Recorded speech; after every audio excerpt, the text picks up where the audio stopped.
From the shot clock reset almost being halved, to smoking dope being legal in the game, here are some of the biggest NBA rule changes of all time. Starting with too many players. This one might confuse a bunch of you out there. But before I get into it all, this rule change came about all the way back in 2015. The NBA was no longer going to stand for too many players being on the court, especially when the ball was in play. Previously, such offenders would get to keep the ball in possession despite having committed an offense. Things are much harsher for players now, since the NBA wanted more fair plays to be played. Two major changes were made to the rule. One of them was that the offending team would be given a technical foul, specifically because their behavior didn't align with the spirit of the sport itself. Not just that, but such plays would then end up giving the non-offending team a big decision. They could either let the action itself slide just to keep the game going, especially if it's not a big threat to them, or the non-offending team can go ahead and just stop the game if they feel like it isn't fair play. Of course, in the case of a throw-in, the non-offending team would also be given possession of the ball. All of that makes sense, but obviously it did bring about a lot of backlash. After all, who wants their favorite sport to change in such a major way? Though it's still nothing compared to flopping being illegal. Unfortunately, it's a phenomenon that's very common in a lot of sports out there, and basketball isn't an exception. Though some people out there might not know that much about it. Basically, flopping is when you pretend to fall down because a player on the other team has pushed or shoved you, ending up with a small foul that usually gives an advantage to a lot of teams out there. Thus, its tactical usage comes into play. To combat this problem, the NBA simply stopped calling out any foul that wasn't super obvious or resulted in an injury. So a lot of valid fouls have been ignored just to keep the game going. But on the brighter side, it does allow for games to go on much more smoothly. Not just that, but it allows them to be rougher while they're playing. While this made them turn a blind eye to a lot that was going on the court in each game, it did reduce flopping by a lot. The biggest plus was for the people watching the game, who could now watch without having to be interrupted by annoying foul calls every second. Though players are mad at it, mainly because, other than some very notable instances, most players respect the game enough not to do it. But of course there are others who don't, thus resulting in such measures by the organization. But it does come with a few pluses.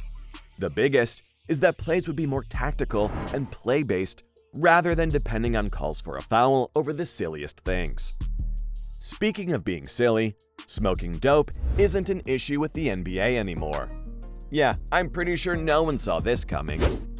Rather than focusing on keeping players from using any and all kinds of substances, the NBA is now focusing more on the kind of drugs that would enhance a player's ability on the court. So all of this started all the way back during the pandemic, when they had already stopped testing players for the use of dope. A lot of players have been open about their use of dope and have barely ever shown any negative side effects.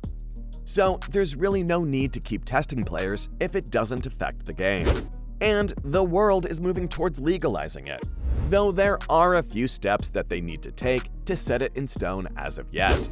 The biggest of the bunch is that the players and team governors have to ratify the CBA. If that entire thing is successful, then players aren't going to be tested for the drug anymore. At least not for the next 7 years at the very least. I mean, obviously they're just testing it out for now, but even then, the whole thing has sparked controversy online, especially among people who have dealt with substance abuse or know someone who's dealt with it.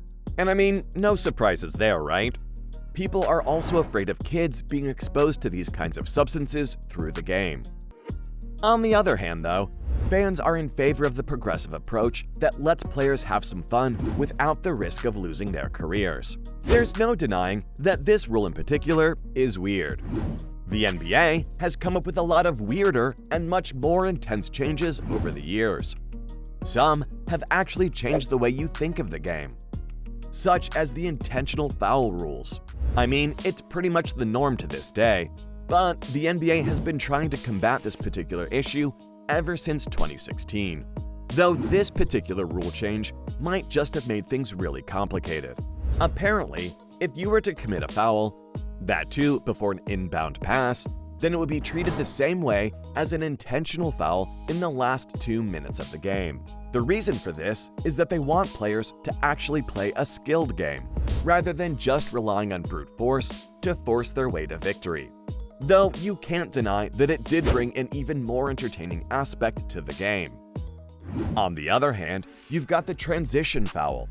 Here's one that everyone's going to miss, especially since the iconic transition foul is going to be taken with much harsher action. Of course, the NBA is doing it for the sake of a better game, but if a defending team is going to go ahead and commit the foul, there are going to be some serious consequences. At least if the defending team isn't trying to make a proper play with the ball, they claim that it's because they want the game to flow smoother so that the spirit of the game isn't ruined. Especially since some of the best moments in the sport come defensively. But that didn't stop a lot of fans and players alike from being more than just frustrated at the sudden change. Jaylen Brown from the Celtics was the first ever player to actually commit a foul under the rule change. The opposing team is more than happy to take a free throw for it, though at first everyone was confused about what was even happening and why the foul was called. While the rule itself was changed so that defensive plays in the sport aren't discouraged, in fact, for the opposite reasons, it did result in the players once again changing the way that they approach games, going for an even more tactical approach.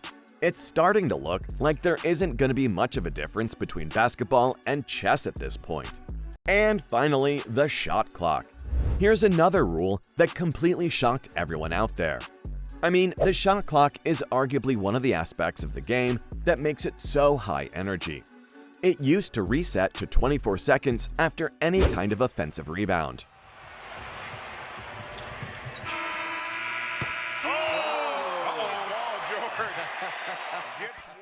That might not sound like a really long time, but it's been a really long time, especially if you're playing something as fast-paced as basketball. So, in 2018, the NBA finally decided to bring that timer to a much lower number, making it reset from 14 seconds, almost half the time it used to. That's been a look into some of the biggest NBA rule changes of all time.